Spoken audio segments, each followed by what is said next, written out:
وجود باری تعالیٰ، عقیدہ توحید اور عقیدہ توحید کے ضروری متعلقات، ٹھیک، ان چیزوں کا بیان پہلی جلد میں آپ کو ملے گا۔ اچھا، 400 صفحات پر تو فہرست آ گئی، فہرست وہ آ بھی گئی، پہلی جلد میں وہ بھی شامل ہے، پہلی جلد میں۔ اور اس کے بعد جو بقیہ صفحات اس کے بچتے ہیں، اس کے اندر جو مین سبجیکٹس جن کو ڈسکس کیا گیا ہے، جس کی فہرست ہے، جس پر قرآنی معلومات دی گئی ہیں، وہ کیا ہے؟ ایمان باللہ ہے، ایمان باللہ، وجود باری تعالیٰ ہے، وجود باری تعالیٰ، عقیدہ توحید اور اس عقیدہ کے توحید ضروری متعلقات۔ اور اس کے ضروری یہ متعلقات۔ پہلی جلد کے صرف ایک لائن کو پڑھنے سے اندازہ ہو جاتا ہے کہ اس جلد میں کیا ہے۔ ٹھیک ہے، یعنی توحید اور اللہ تعالیٰ کی شان کے بارے میں جو پڑھنا چاہیں وہ اس پہلی جلد میں مل جائے گا، اس گا۔ کو یعنی 8 جلدوں کو کھنگالنے کی کھنگالنے کی ضرورت ضرورت نہیں ہے۔ نہیں اگر اس کا موضوع توحید سے ریلیٹڈ ہے، وجود باری تعالیٰ پر ہے، ایمان باللہ سے ریلیٹڈ ایمان ہے، باللہ سے۔ تو صرف پہلی جلد کی فہرست کو اس کو دیکھنا پڑے گا۔ اسی طرح دوسری جلد میں جب ہم جائیں گے، جی، اس میں شرک ہے اور اس کا بطلان، ٹھیک ہے، ایمان بالرسالت، ٹھیک ہے، ایمان بالکتب، ایمان بالملائکہ، ایمان بالقدر، ایمان بالآخرت۔ ٹھیک ہے، گویا ایمانیات کی جتنی جزیات ہیں، جزیات ہیں، وہ ساری کی ساری اس دوسری کتاب دوسری جلد میں آ جاتی ٹھیک ہے۔ ایمان بالرسالت آپ نے بتایا، اس میں وہ ایمان بالقدر ہے، ایمان بالآخرت ہے، ایمان ایمان بالآخرت بالکتب ہے، کتب ہے، تو ایمان بالملائکہ ہے۔ ملائکہ کا ہو گویا جائے گا، ایمان ٹھیک ہے، کے سارے اجزاء اجزاء وہ اس ٹھیک، دوسری جلد میں آ جاتے دوسری ہیں۔ جلد میں آ جاتا اب اگر کوئی شخص دیکھے نا ایمان بالرسالت پر پڑھنا چاہتا ہے، تو اس کو باقی جلدوں میں باقی جانے کی جلدوں میں ضرورت ہی نہیں، ٹھیک ہے، اس کو تو فقط یہیں سے پتہ چل جائے گا کہ میرا سبجیکٹ اس قرآنی انسائکلوپیڈیا کی دوسری جلد، دوسری جلد میں، ٹھیک ہے، وہیں سے ایمان بالقدر پر پڑھنا ہے، دوسری جلد کھولنی پڑے گی، ایمان بالآخرت پر پڑھنا ہے، دوسری جلد کھولنا پڑے، بڑی آسانی سے یہاں بالکل پہنچ سکتا ہے۔ پھر اسی طرح تیسری جلد، اس کے مضامین کیا ہے؟ احوال قیامت، عبادات، معاملات، حقوق و فرائض، سائنس اور ٹیکنالوجی، اچھا، ان موضوعات پر تیسری جلد میں بات تیسری کی جلد گئی، میں، ٹھیک ہے، یعنی قیامت کے احوال، کہ قیامت والے دن کیا ہوگا، جی، اس میں کیا کیا واقعات ہوں گے، ٹھیک ہے، اس کا ذکر قرآن میں کہاں کہاں قرآن آتا میں ہے، کہاں کہاں وہ سارا آپ کو تیسری جلد میں مل جائے گا۔ عبادات پر آپ پڑھنا چاہتے ہیں، نماز کیا ہے، زکوٰۃ کیا ہے، روزہ کیا ہے، حج کیا ہے، ان سارے معاملات کا ذکر تیسری جلد میں آپ کو ملے گا۔ سبحان اللہ، معاملات، ایک دوسرے سے ڈیلنگ، پھر اس ہے، کی تفصیلات ساری آگے فہرست میں آپ کو مل جائیں گی۔ حقوق و فرائض، جی، کہ ہمارے حقوق کیا ہیں اور ہمارے فرائض کیا ہیں۔ اگر آپ کا موضوع حقوق و فرائض سے متعلق ہے تو اس شخص کو باقی جلدوں کو ٹچ کرنے کی ضرورت ہی نہیں ہے، جسٹ یہی آپ صرف عنوانات دیکھیں گے تو آپ کو پتہ چل جائے گا کہ میرا موضوع کس جلد کس میں جلد موجود ہے۔ میں، ٹھیک ہے، سائنس اور ٹیکنالوجی سے ریلیٹڈ ہے تو وہ بھی تیسری جلد میں ہے۔ پھر چوتھی جلد کے موضوعات بتا دیے گئے ہیں کہ اس میں امن و محبت، عدم تشدد، غیر مسلموں سے حسن سلوک اور قصص الانبیاء، یہ موضوعات اس چوتھی جلد کے چوتھی اندر ہیں۔ جلد میں، دیکھیں نا، انبیاء کے قصص پر آپ پڑھنا چاہتے ہیں، جی جی، تو جب آپ کو پتہ چل گیا، یہیں شروع میں دیکھنے تھے کہ میرا موضوع چوتھی جلد میں ہے، تو باقی جلدوں کو دیکھنے کی آپ کو ضرورت ہی نہیں رہے، ڈائریکٹ آپ وہاں چلے جائیں گے، بالکل پھر اس کی فہرست دیکھ لیں گے کہ کس نبی کا قصہ آپ پڑھنا چاہ رہے ہیں، کس کی سٹوری دیکھنی ہے، وہ آپ کو فہرست میں مل جائے گا۔ اسی طرح پانچویں جلد ہے، پانچویں جلد میں حکومتی اور سیاسی نظام، نظام عدل، اقتصادیات، جہادیات، غزوات، اور پھر ابجدی اشاریہ، کہ اگر آپ اپنے کسی لفظ کی شکل میں کوئی اپنا عنوان ڈھونڈنا چاہتے ہیں کہ قرآن اس پر کیا کہتا ہے، جی، ایون کہ آپ نے دیکھنا ہے چیونٹی کے موضوع پر قرآن کیا کہتا ہے، بکری کے موضوع پر کیا کہتا ہے، بھیڑ کا ذکر قرآن پاک میں کہاں ہے، ٹھیک ہے، اونٹ کا ذکر قرآن پاک میں کہاں ہے، تو اگر اتنا بھی تلاش کرنا ہو تو اس پر جو ابجدی اشاریہ ہے وہ پانچویں جلد کے آخر پر دے دیا گیا۔ ٹھیک ٹھیک، تو یہ تو 5 جلدوں کے مشمولات کا ذکر آ گیا کہ اگر آپ نے ان موضوعات کو اگر دیکھ لیں کہ میرا موضوع ان کیٹیگری میں سے کس کیٹیگری میں فال کرتا ہے، تو آپ وہاں پر اس جلد کو لے لیں، آپ کو وہاں پر وہ اپنا موضوع مل جائے گا، اس کی فہرست کو دیکھ لیں اور اس فہرست کے مطابق آپ ڈائریکٹ اپنے موضوع پر پہنچ جائیں گے، اور فہرست ساری ایک ہی جگہ پر پہلی جلد میں دے دی۔ پہلی جلد میں آ گئی، ٹھیک ہے، اب مثال کے طور پر میں تھوڑا اگر ان موضوعات کا مزید آپ کو تعارف کروانا چاہوں جی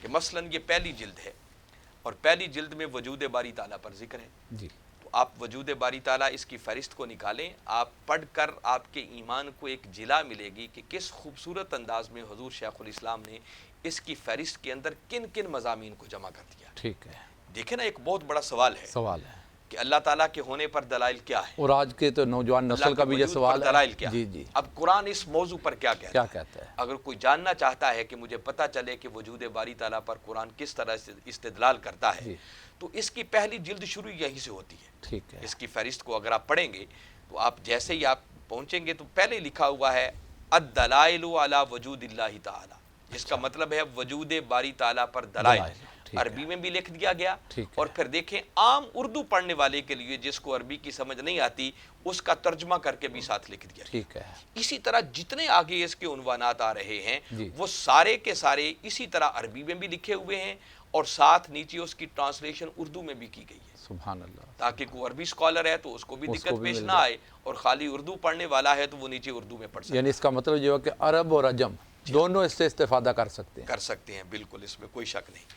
اب رانا صاحب آپ اندازہ کریں کہ وجود باری تعالیٰ پر حضور شیخ الاسلام نے جو عنوانات باندھے ہیں، ایک تو ہے نا کہ رینڈم بندہ سارے دلائل ایک ہی ہیڈنگ کے تحت لکھ دے، پھر بھی مشکل ہو جاتا ہے۔ ٹھیک ہے۔ تو حضور شیخ الاسلام نے اس کو باقاعدہ آگے پھر 30 سب ہیڈنگز میں تبدیل کر دیا ہے۔ وجود باری تعالیٰ پر، وجود باری تعالیٰ پر جو قرآنی دلائل ہیں، قرآنی دلائل ہیں، ان دلائل کو ایسے ہی اکٹھا نہیں بیان کر دیا، ٹھیک ہے۔ بلکہ پھر ان کو کیٹاگرائز کیا ہے، ٹھیک ہے، اس کی مختلف کیٹاگرائز بنا کر 30 سب ہیڈنگز بنا دی۔ یعنی 2.5 درجن۔ مثلا جی۔ پہلا ہیڈنگ آپ نے دیا ہے کہ کائنات کو عدم سے وجود میں لانے سے استدلال، کہ یہ کائنات ایک وقت تھا نہیں تھی، تھی۔ عدم سے وجود میں آئی، تو جی۔ اس کائنات کا عدم سے وجود میں آنا یہ خود اللہ تعالیٰ کے ہونے پر ایک بہت بڑی دلیل بہت ہے۔ بڑی دلیل ہے۔ اب یہ ایک کیٹیگری بنا دی، اب اس دلیل کے عنوان سے قرآن کہاں کہاں کیا کہتا ہے وہ ایک الگ کیٹیگری بنا دی۔ اچھا۔ اب اس فہرست کو جب آپ دیکھتے ہیں جی۔ تو صفحہ نمبر 409 پر یہ ہیڈنگ آپ کو ملے گا، اور اس عنوان کے اعتبار سے قرآن کی جتنی آیتیں ہوں گی وہ ساری آپ کو وہ ایک وہاں جگہ سے پر مل مل جائیں گے ایک جگہ پہ۔ ٹھیک ہے۔ مثلا 409 صفحات پر ہم چلتے ہیں ابھی، تاکہ ہم آگے مزید اس کو دیکھ سکیں کہ قرآن اس پر کیسے بات کرتا ہے۔ تو یہ اس وقت میرے سامنے 409 صفحہ آ گیا ہے۔ 409 صفحہ پر پہلے نمبر پر یہی عنوان آ گیا، وجود باری تعالیٰ پر دلائل۔ میں صرف عربی عبارت پڑھ رہا ہوں، اردو پڑھ رہا ہوں۔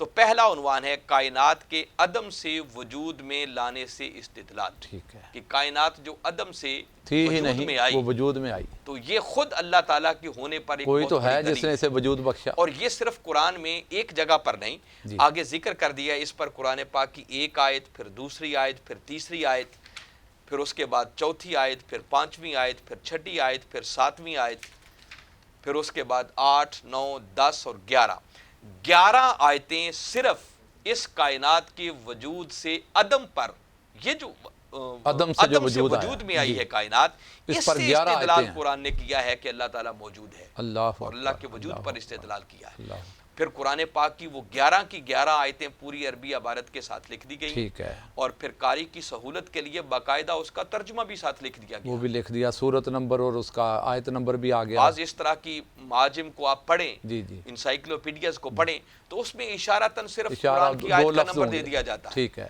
کہ یہ فلاں صورت ہے، فلاں آیت ہے، بس۔ جی پھر اس کے بعد آپ قرآن پاک اٹھائیں، قرآن کو کھولیں، پھر آیت پوری کھولیں تو پھر آپ کو ملتا ہے۔ نہیں، ایسا نہیں اس کیا، پر آیت بھی یہیں سے مل پوری جائے آیت گی کریمہ لکھ دی، اور اس کا ترجمہ بھی مل پوری جائے گا۔ آیت کریمہ کا ترجمہ بھی ساتھ لکھ دیا۔ سبحان اللہ۔ ایک ہی جگہ پر گویا آپ کو سب کچھ سب کچھ مل مل جائے گا۔ تو آپ اندازہ کریں کتنی کمپریہنسو چیز ہے۔ میں اللہ بتا رہا ہوں اکبر۔ کہ صرف وجود باری تعالیٰ پر دلائل، دلائل۔ اس کے 30 سب ہیڈنگز، اور ہر ہیڈنگ کے ذریعے پھر آگے درجنوں آیات کہ قرآن اس پہلو کے اعتبار سے کیا کہتا ہے۔ اب دوسرا عنوان ہے جی۔ کائنات کی با مقصد تخلیق سے استدلال، وجود باری وہ تعالیٰ تھا پر عدم سے وجود میں لانا، عدم سے وجود اور میں اب لانا۔ ہے کائنات کی بامقصد تخلیق سے۔ اللہ تعالیٰ نے اس کائنات کو ایسے بغیر ایسے ہی نہیں کسی بنا مقصد کے تخلیق نہیں کر دیا، کسی مقصد کے تحت کیا ہے۔ تو اگر مقصد کے تحت اس کی تخلیق ہوئی ہے تو یقیناً کوئی نہ کوئی اس کا تخلیق کرنے والا وہ پیچھے خالق موجود بھی ہے اس کا، ٹھیک بات، جس کی پوری پلاننگ ہے۔ پلاننگ۔ تو اللہ تعالیٰ کے وجود پر یہ بہت بڑی دلیل ہے، اور اس اعتبار سے قرآن کہاں کہاں کیا کہتا ہے۔ حضور شیخ الاسلام نے پھر اس عنوان کے تحت 10 قرآن پاک کی آیتیں دے دیں، عربی عبارات بھی موجود ہیں اور ان کا ترجمہ بھی سامنے موجود ہے۔ واہ واہ واہ، یعنی ایک ایک ٹاپک پہ درجن درجن آیات ہیں۔ پھر تیسرا ہیڈنگ ہے تسخیر کائنات سے استدلال۔ ٹھیک۔ اب یہ الگ ایک پورا عنوان، اور اس عنوان کے تحت حضور شیخ الاسلام نے پھر 6 آیات قرآن پاک کی دی کہ 6 مقامات پر وہ قرآن کی پوری آیات لکھی ہوئی ہیں اور ان کے ترجمے لکھے ہوئے۔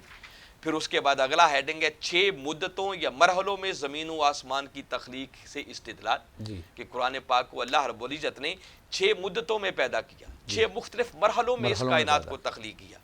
جیسے قرآن پاک میں فرمایا ان ربکم اللہ الذی خلق السماوات والارض فی 6 ایام، 6 مختلف ایام میں 6 مختلف مدتوں میں، 6 مختلف مرحلوں میں. ٹھیک. تو یہ جو مرحلہ وار کائنات کی تخلیق ہوئی، دیکھیں نا، اگر اس کے تخلیق کرنے والا کوئی نہ ہوتا، پیچھے کوئی وجود کار فرما نہ ہوتا اور ایسے ہی رینڈم آ چکی ہوتی، تو پھر ایسے بے ہنگم مارز وجود میں آ جاتی. نہیں، باقاعدہ 6 مرحلوں کے اندر اس کائنات کی تخلیق ہوئی ہے. بالکل ٹھیک. تو ان چیزوں کا ذکر کیا. اس کے ساتھ ہی میرا خیال یہ عقدہ بھی حل ہو جاتا ہے جو پرانے ترجمے پڑھتے تھے نا جی 6 دنوں میں، تو بندہ سوچتا تھا جی 6 دنوں کی کیا حکمت ہے، تو حضور شیخ الاسلام نے یہ بھی آسان کر دیا. پھر آگے ترجمے کو پڑھیں تو بات مزید آسان ہو جاتی ہے. اس عنوان کے تحت حضور شیخ الاسلام نے پھر 8 قرآن پاک کی آیات درج کی. سبحان اللہ. پھر اس کے بعد اگلا ہیڈنگ لیا ہے. یہ صرف وجود باری تعالیٰ پر آپ اندازہ کریں کتنی کمپریہنسو چیز بن جاتی ہے. ایک سمندر ہے جو سامنے رکھ دیا گیا ہے. 2 دنوں یا 2 مرحلوں میں 7 آسمان بنانے اور ہر سماوی کائنات میں اس کا نظام ودیت کرنے سے استدلال، یہ الگ موضوع آ گیا. الگ موضوع ہے. پھر آسمان کی بلندی اور سماوی کروں یعنی طبقات کی تخلیق سے استدلال. اب دیکھیں نا، ایک ایک چیز کی تفصیل میں جانا تو ممکن نہیں ہوگا. میں صرف ایک ہیڈنگ ابھی لے کے بھی آپ کو بتا رہا ہوں. پھر 7 آسمانوں کی طرح زمینی سطحوں کی تخلیق سے استدلال، نظام شمسی اور اس کے فوائد سے استدلال کہ وجود باری تعالیٰ ہے. پھر رات دن کی گردش سے استدلال کہ یہ جو رات اور دن ایک لگے بندے نظام کے تحت آ رہے ہیں، تو یقیناً کوئی نہ کوئی ہستی تو پیچھے اس کے ہے جو اس پورے نظام کو چلا رہی ہے. اس عنوان کے تحت پھر حضور شیخ الاسلام نے کم و بیش یہ 13 آیات درج کی، اس سے استدلال کیا ہے. پھر تاریکی اور روشنی کی تخلیق سے استدلال، انسان کی تخلیق اور اس کے ارتقاء و نشو و نما کے مراحل سے استدلال. پھر حضور شیخ الاسلام نے وجود باری تعالیٰ پر قرآن سے استدلال کرتے ہوئے جو اگلا ہیڈنگ لیا ہے وہ انسان کی حسن تخلیق سے استدلال. ہر شے کا جوڑا تخلیق کرنے سے، ہر شے کا جوڑا اللہ رب العزت نے بنایا. دیکھیں نا، یہ کتنے بڑی دلیل بن جاتی ہے کہ اللہ تعالیٰ نے کسی شے کو بھی اکیلے پیدا نہیں کیا بلکہ اس کا جوڑا پیدا کیا، اس کا نر بھی بنایا، اس کا مادہ بھی بنایا. تو یہ اس کے ہونے پر ایک بہت بڑی دلیل ہے. اسی طرح سننے، دیکھنے اور سمجھنے کی قوتوں کی تخلیق سے استدلال، زبانوں اور رنگوں کے اختلاف سے استدلال. الغرض میں بتا رہا ہوں کہ صرف 30 سب ہیڈنگز ایسے ہیں کہ جن کے ذریعے وجود باری تعالیٰ پر قرآن کیا کہتا ہے وہ آپ اپنے عنوان کے تحت تلاش کر سکتے ہیں. رانا صاحب بہت شکریہ آپ کا. آپ سے بڑی ہی آسانی کے ساتھ ہمیں قرآنی انسائکلوپیڈیا سے رہنمائی لینے کے طریقے مل رہے ہیں. انشاءاللہ آپ سے استفادہ کرتے رہیں گے، ہمارے ناظرین آپ سے فائدہ اٹھاتے رہیں گے. دامن وقت کے ہاتھوں مجبور ہیں.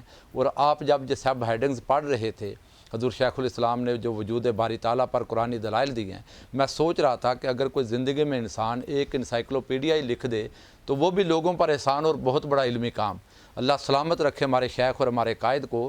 آپ نے صرف قرآنی انسائکلوپیڈیا نہیں، اس جیسی 1000 کتابیں اور بھی لوگوں کو دی ہیں، اور ابھی آپ کا کام جاری ہے. اور میں یہاں دعوت دیتا ہوں عام انسان، عام قاری، دین کا شغف رکھنے والے، قرآن کا ذوق رکھنے والے، وہ تو اس سے فائدہ اٹھائیں. مگر آج دور جدید کے طلباء، سائنسی علوم پڑھنے والے، وہ بھی اس سے بڑا فائدہ اٹھا سکتے ہیں. جو علماء کی بھی رہنمائی کرتی ہے، عوام الناس کی بھی رہنمائی کرتی ہے، یہ یقیناً اس صدی کا ایک منفرد کام ہے. انشاءاللہ ناظرین آپ کی خدمت میں حاضر ہوتے رہیں گے. اجازت دیجیے. اللہ حافظ.